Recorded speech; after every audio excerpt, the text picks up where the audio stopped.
Okay, so what we're going to be looking at today is how to answer the source question in the China paper. We're going to use an exam question that's available on the Edexcel website from an exam paper to look at this. Now, of course, the China paper is 2 questions, 1 source question, 1 essay question, or choice of 2 essay questions, and you answer 1. So it really is, it's 50% of this paper, and so therefore learning the techniques to answer this kind of question is quite important, because you can pick up marks quite quickly if you're using the right skills, and skills really is what this question's all about. And we're going to look at 2 answers during this to look at the different skills necessary to answer this kind of question. Now, the question is arguably obviously the most important thing, because the question will never just be how useful are these sources. It's how far could the historian make use of sources 1 and 2 together, and that we'll come back to that, together, to investigate, and then they'll give you the investigation. That investigation is crucial. Do not ignore what it says. Some students, when they answered this question, instead, if you look at the question at the top here, some students just focused on the Cultural Revolution rather than the impact of the Cultural Revolution on education. So they're asking about something specific. So we've seen so far in the exams, 100 Flowers has been discussed, source questions on the 3 and 5 anti-campaigns, source question potentially on the Korean War, the impacts of the Korean War, things like that. So you've got to be ready to use your contextual knowledge to read through some sources and work out why they're useful and their potential limitations as well. Okay, so in this case, the question is, how far could the historian make use of sources 1 and 2 together to investigate the impact of the Cultural Revolution on education in China? Explain your answer using both sources, the information given about them, and your own knowledge of the historical context. So that basically is the 3 things we're looking at, is using the sources, okay, so quotations, inferences, using nature, origin and purpose somewhere in your answer, and making sure you bring in your own knowledge. They're the 3 traits. Now, what I'd recommend doing, I'm not going to read through the sources, but what I'd recommend doing is just pausing the video if you haven't seen these sources before, and just maybe spend 5 minutes going through each source. So I'll scroll down in a second and show you source 2, but pause the video, have a quick look at this source. What do you think are the main things that could come out of this? What do you think would be the comments you would make about these sources in terms of the impact the Cultural Revolution had on education? Okay, so there's source 1. So pause it, have a look. And there's source 2. Okay. So these are the lengths that roughly you should expect in the exam. They can obviously change, but there we go. And the 2 sources normally give you 2 different perspectives, or they reflect on different elements of the impacts. There'll be bits that overlap, so they work together well, but there'll be bits that contradict each other, but all of that can be useful to historians for different reasons, okay? So this bit up here is going to show you your nature, origin and purpose. So above the source content, then this is the source content where your inferences are going to come from. Okay, so source content, nature, origin and purpose. And you've got to use both of those things. So just very quickly, this is what the exam board said about this response. So responses to this question came from across the ability range. Strong answers were able to identify from both sources that the Cultural Revolution had a number of different effects. So they are not necessarily after one inference. This is not a point, evidence, explain, move on to the next source type of deal. You're trying to find, if they're in the sources, you want to find and reflect on a number of different effects. So the Cultural Revolution had a number of different effects on education in China. For example, a greater stress on practical rather than academic work, and a change in emphasis when deciding university entrance qualifications. They were able to develop inferences with a depth of knowledge specific to the period from which the 2 sources were taken, concerning the effects of the Up to the Mountains Down to the Villages campaign most especially. So that's kind of the knowledge we would expect to see. With reference to weight, the better answers identified that both sources were broadly supportive of the changes and were able to consider the reasons why this might be taking into account. For example, that the author of source 2 appeared to benefit from them. Comments on source 1 often centred on the purpose of the booklet in the wake of the turmoil of the Cultural Revolution. Weaker answers tended not to engage fully with the content of the sources, a problem caused by rushed reading perhaps, but one which hindered the candidate's ability to engage with the inquiry. So effectively, some students read it, mostly just talked about the nature, origin and purpose, but didn't really deal with what's being said in the sources. The sources will always reflect something to do with the investigation, and so therefore you've got to use it.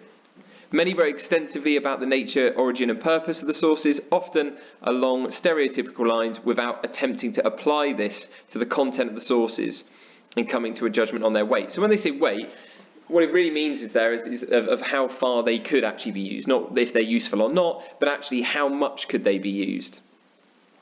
When you talk about the nature, origin and purpose of the sources for this question and for the Unit 3 source question, if you just say, oh, well, it's propaganda, therefore it may be biased towards the Chinese government, yeah, fine, true, but find something that's inaccurate.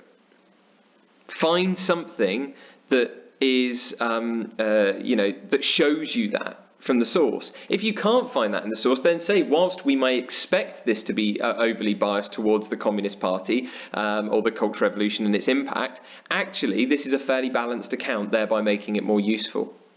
So when we're talking about the judgment on their weight, it's about how much you can actually use that source. It was less noticeable this year how many candidates appeared not to have read the information about the sources in the preamble to them. So students were actually using the nature, origin and purpose bit up here a lot more this year, which we need to continue to see. Okay. So let's read a source. So to start with, what I'm going to do is just quickly write, source use, contextual knowledge,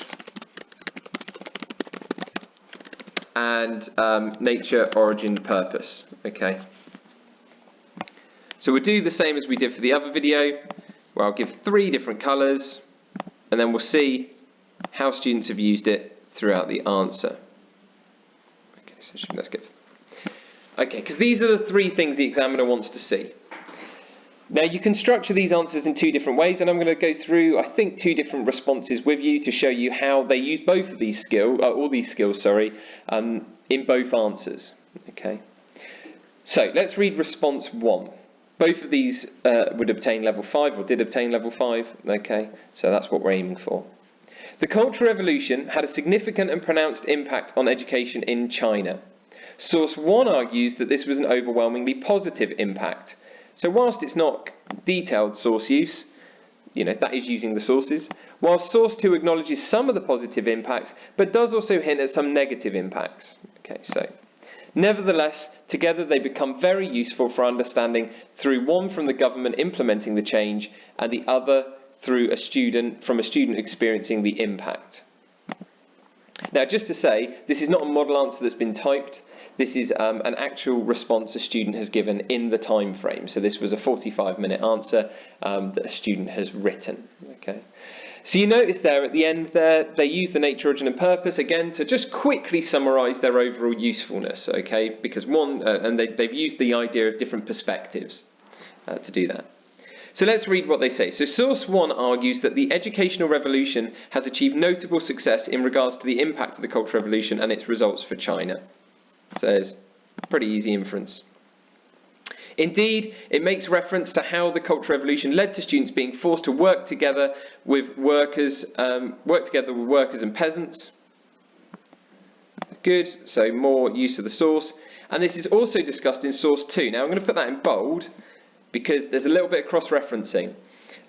Where you can cross-reference, it's worth doing. I know that might then mean that you repeat some bits in your last paragraph. That's fine. Don't worry about that. If you've got a cross-reference to make, then make it, because you generally do pick up marks for it. So this is also discussed in source 2 when it describes the change the students brought to the countryside. So therefore, we can see here that one of the key impacts of the Cultural Revolution on education was that students were expected to work together with the parents. From this, we can infer that the Cultural Revolution had a positive ideological impact on education in China, and indeed, we know parts of this assertion are accurate. That's quite an important word, isn't it? The parts of this assertion are accurate. They're not saying it's completely accurate in terms of its positivity, but they are saying that parts of this are accurate. This is evident through the rustication campaign, which shortly followed the Cultural Revolution in 1968, whereby Red Guards went to work alongside villagers and peasants in order to experience the benefit of collective effort and endeavour. So what have we got here? A little bit of contextual knowledge. This accuracy is heightened further still when the source describes Chairman Mao's teachings: education must serve proletarian politics. From this we can infer that the Cultural Revolution had a positive impact on education through how it further reinforced the ideological and social values of collective effort and encouraged permanent revolution, albeit at the expense of traditional education. So again, good use of the source. Notice they haven't just given the quote, they've actually said what they can learn from that quote. Indeed, so what will we expect now? Of course, what we expect is some contextual knowledge. Indeed, towards the start of the Cultural Revolution at the Tiananmen Square rally of the Red Guards on the 18th of August 1966, Mao told approximately 1 million Red Guards listening to bombard the headquarters. This is reflective of the proletarian politics alluded to in the source, thus heightening its usefulness further still. This usefulness, so again we've got contextual knowledge, this usefulness is arguably intensified further upon analysis of the provenance of the source. The source comes from a propaganda booklet within China. This means it can be representative of the views of the Chinese government itself or the communists, as they had total control over what was published by this point after seizing control of the press. So there we kind of start going into nature, origin and purpose. As a result, the usefulness of the source is arguably heightened, as it enables us to view the perspective of the people responsible for implementing the Cultural Revolution and overseeing its impacts. That's nice, because of course they're going to explore the limitations of that source in terms of the nature, origin and purpose, but it's good that they've still said, oh well actually no, we could still use this for this. However, the fact that the title of the booklet is New China's First Quarter Century perhaps implies that the purpose of the source is to inspire rather than to inform, as a result of the hyperbolic, overly emotive title. Now, I wouldn't necessarily say it was overly emotive, but because it's called New China's First Quarter Century, it does give the impression that it's going to be trying to sell the great gains that have been made during that time. Okay, so again, nature, origin and purpose. Furthermore, the fact it was published in 1975 could serve to limit its usefulness further still, as by 1975, now this is an interesting bit here, because what they do is they're talking about the nature, origin and purpose, they're talking about the fact it was published in 1975, but they bring in their contextual knowledge to add to this. So by 1975, the youth's attitude towards Mao was slowly shifting towards bitterness as a result of being forced from their homes to work in the countryside, as was the case for the 5 million in the rustication campaign. Nice bit of contextual knowledge there. This suggests that the source's purpose is to try and subvert the feelings of bitterness, and this is demonstrated by the exaggerative language such as the outstanding workers. So again, they kind of, I mean, that's a whole mixture of all of it. The source's purpose is nature, origin and purpose, but then they go back and use a quote to show where those problems might lie. Thus, whilst the source may initially appear useful through some factual accuracy, ultimately its provenance somewhat undermines its usefulness due to the extensive focus on the positives when the reality was far more mixed. Now you'll notice the amount that they use the phrase usefulness, okay? Usefulness, it's useful for this, it's accurate, they're always assessing all of their knowledge there, even though there's not loads of knowledge in that, these were difficult sources, but we can clearly see they're using this, this usefulness is arguably intensified, thus heightening its usefulness further still. Usefulness, if I just do useful, you can see there, useful, useful, useful, useful, useful, useful. Just in the first kind of paragraph, we see it quite a number of times. Okay, so that's source one, and that's how they dealt with source one. They've used contextual knowledge to support the kind of a couple of inferences they've made. There's a few others they could have pulled out, but timing is an issue. Let's see what they say for source two. In contrast, while Source 2 clearly demonstrates some of the successes of education in the light of the Cultural Revolution, it does still hint at the possible flaws. This is suggested when it makes reference to the 10 years of personal hardship that the Cultural Revolution caused. From this we can infer that the Cultural Revolution had a negative impact on the education in China. Slightly loose inference, I would say. Negative, could be a bit more specific, but it's fair. Indeed, as a result of the persecution of teachers, education essentially stopped for 150 million children from 1966 to 1970. This subsequently accentuates the usefulness of the source as it further demonstrates its accuracy. So effectively they've brought in their contextual knowledge there and said this shows that the source is more useful because it's accurate. Furthermore, it goes on to allude to how education then didn't stress academic excellence. From this we can infer that the Cultural Revolution resulted in the breakdown of conventional merit-driven education, and this is corroborated in Source 1 when it describes how the Cultural Revolution removed, quote, the book knowledge first criterion from higher education. So again, they've done a bit of cross-referencing there. Indeed, this is accurate, as a slip in academic standard ultimately caused Zhou Enlai in 1972 to reintroduce university entrance exams so as to return to a merit-based system as part of his 4 modernisations. Bit of contextual knowledge. The usefulness of this source is arguably intensified through the provenance of Source 2. So again, we're on to nature, origin and purpose. Indeed, the fact it came from someone who was a student at the time of the Cultural Revolution heightens its usefulness as it complements the perspective from Source 1.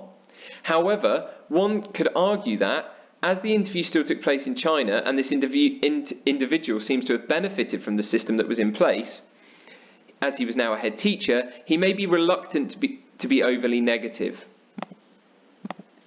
This is suggested by the overly positive and emotive tone in phrases such as, "I only wish I'd had more years of study," giving the impression the quality was high when this was not the case. So again, they kind of use a bit of a quote from the source in order to reflect the limitation as well there. So notice again, like you look at the colours. You look at the colours so far, clearly inferences, knowledge, dealing with nature, origin and purpose. And when you deal with nature, origin and purpose, you need to come back to the source. It is evident, therefore, that whilst both sources are useful in presenting us with the impact of the Cultural Revolution on education together, they are still somewhat both limited due to their primarily positive focus.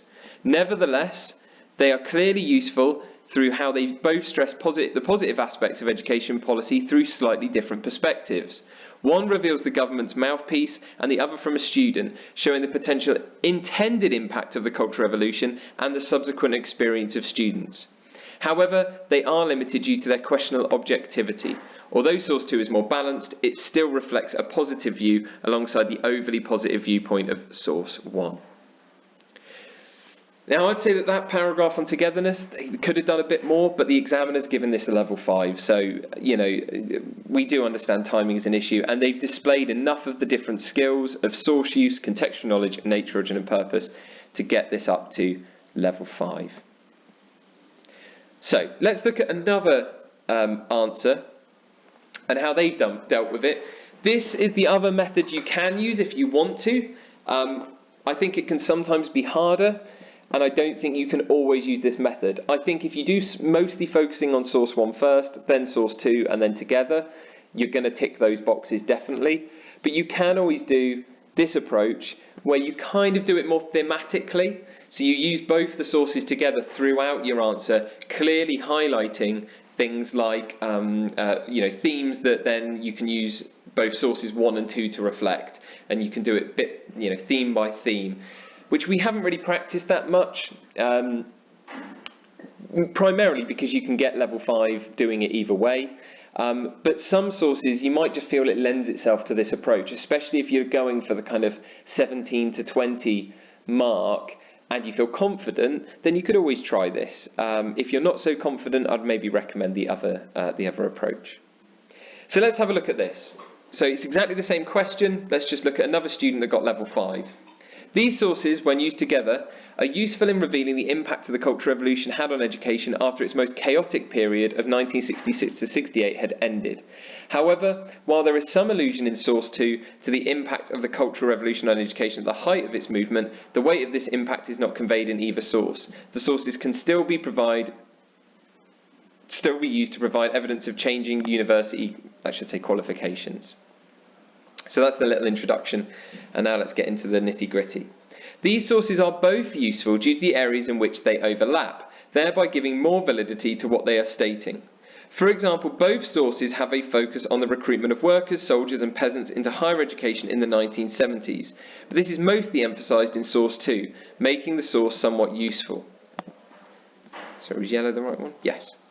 Source 2, so this is source work. Source 2 details how Chu worked hard to be nominated for one of these places, as Source 1 describes how this new system of enrolment removed the barring of children of the labouring people from entering higher education. This new system of enrolment displayed communist values in that it allowed education to be open to all. So there's a bit of contextual knowledge there, but nothing in detail. These sources, there's my email. These sources, however, don't reveal why the source of enrolment was necessary. Whilst it did indeed represent communist values, it was also caused by the severe drop in the education of the population due to the Cultural Revolution, as many members of the Red Guards were secondary school age. It makes sense that by 1975, the publication date of Source 1, enrolment into university had to be made easier So that's their contextual knowledge there as well. Okay. The only thing that they have done there, which is quite clever, is actually kind of embedded a bit of nature, origin and purpose in there. So it makes sense that by 1975, and in brackets the publication date of Source 1, enrolment into university had been made easier, with less stress on academic excellence. Okay, because the majority of those enrolling missed out on education between 66 and 68 when the schools were forced to shut. So you notice in this answer they kind of integrate those skills a lot more within each other. Therefore, whilst these sources do reveal the impact of the Cultural Revolution in education, in particular the necessary changes to university enrolment, they do not fully explain why this change was necessary, which in itself was the bigger impact of the Cultural Revolution on education. So there's a bit of source evaluation and source use. This can be explained as Source 1 is a piece of propaganda, which means the negative impacts of the Cultural Revolution will be glossed over, while the more positive consequences, so this is all nature, origin and purpose now, but again what they do, and this is why it's a level 5, is they don't just say that that's what they do, they give an example. So they're going to focus on the more positive consequences, like the idea that, quote, the educational revolution has been a notable success and that recent graduates are far above that of the old university graduates and likely to be emphasised or possibly exaggerated. So again, this is why it's a level 5 answer, similarly with the last one. When they discuss the nature, origin and purpose, they link it back to the content of the source. You get some marks just for saying that something's biased against something or towards something, but you're not going to get those top marks unless you can actually prove that that's the case from the answer. The source's nature, however, does not offer insight into how the government wanted its enrolment. The source's nature, however, does offer insight into how the government wanted its enrolment forms to be viewed, and it does display the links between the reforms and Mao's socialist agenda when it says the changes were made in the light of Mao's teachings. It's kind of a bit of source use, kind of nature, origin and purpose as well. So again, they've really done well to integrate these things together. Therefore, while the source cannot be fully trusted due to its nature as propaganda, it is nonetheless useful. So a bit of that. In fact, actually all of this is using the nature, origin and purpose, really. Therefore, while the source cannot be fully trusted due to its nature as propaganda, it is nonetheless useful in viewing the impacts of the Cultural Revolution because it shows how the government sought to promote its reforms that followed the chaotic reforms of the revolution. Okay, so that was paragraph 1. You notice that it's kind of a different structure. The last one had a really clear structure. This one kind of embeds those skills throughout. Let's look at the second paragraph.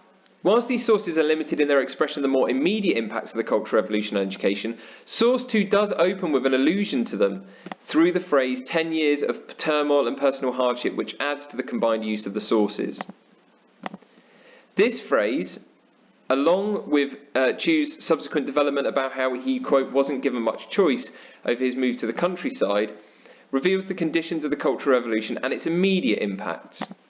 So that's good. They're showing how this source slightly reflects something else. The Cultural Revolution was driven by Mao's hold on the younger generation, who were unaware of his failures during the Great Leap Forward. His instructions led to violent attacks against authority figures such as teachers, and eventually schools across the country shut. This impact of the Cultural Revolution meant that as many as 130 million children lost their opportunity to be educated. When the situation was calmed by the PLA, I should say in 1968, as many as 18 million of the Red Guards were sent to the countryside in the Up to the Mountains, Down to the Villages campaign. In these rural areas, they weren't allowed access to education, and their miserable lives often led to disillusionment.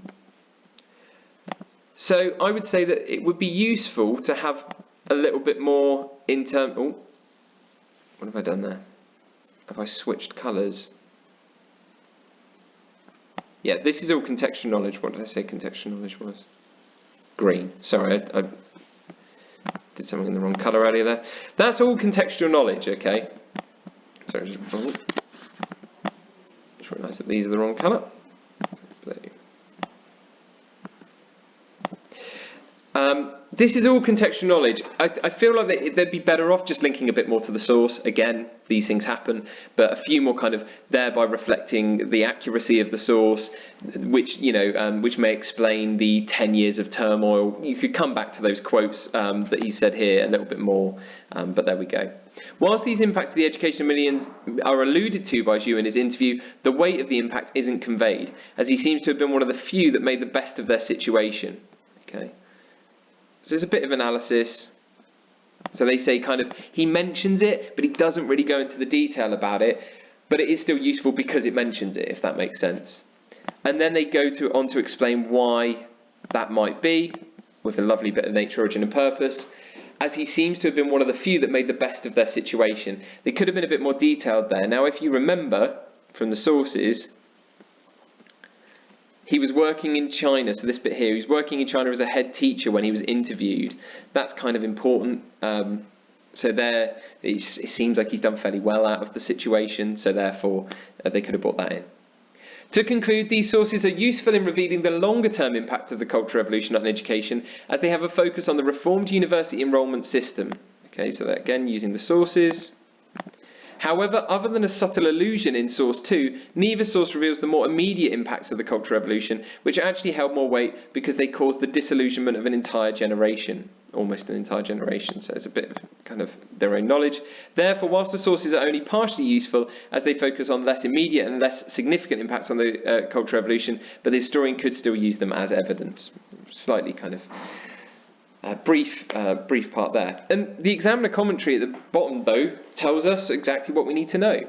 This answer interrogates the evidence of both sources with confidence, making a series of reasoned inferences. Knowledge is deployed to discuss the limitations of what can be gained from the content of the sources, and evaluation takes into account the weight of the evidence will bear as part of coming to a judgment. So how accurate is it? How much can you gain from it? When you're using your contextual knowledge, does that support what's being said? Does that limit what's being said? This was then given a top level 5 mark. So we've seen there 2 different source questions and how you can do them. Cross-referencing helps, but the big thing you need is contextual knowledge. You've got to be bringing contextual knowledge. Now you'll notice it doesn't mean that there's loads of contextual knowledge throughout the answers where you then write a whole essay about the topic that's there, but it's about being able to use a quote and always being able to bring something out of that quote if you can. Always try to bring something in, even if it's a bit more vague or it's not as related as you'd like it to be, bring some kind of contextual knowledge in there. The key things they're looking for is that you use the sources, you use your contextual knowledge, you use the nature, origin and purpose to evaluate how useful the sources are for the impact or for whatever the investigation is in the exam. And then you've got to make sure that you discuss them in that kind of idea of them together. Use little phrases in your introduction like together they're useful because one gives us this, one gives us that. But the main piece of advice I'd say is always think for that togetherness, think about perspectives. Think about demographics. If one's coming from a peasant, one's coming from the city, that's useful because it gives you a wide demographic. If one's coming from the beginning of a period, one's coming from later in the period, that might give you a better ability to see change throughout time. If one's coming from a propaganda piece and one's coming from a victim of the Cultural Revolution, then that's useful because it gives us what the state wanted people to know about, but actually the reality. If one talks about the policies themselves and someone talks about their individual experience, again, it's that idea of saying the kind of what happened on a higher level and on the scale of what had happened, but then actually the experience of the individuals. You can obviously address limitations of them together, as these do, but make sure that you're focusing then as well on what they could still be used for. If you've got any questions, send me a message. If you want to practice any source questions, go onto the Teams page, have a look, and then send them over to me, and I'm happy to take a look. Okay, so good luck, and remember to use those skills.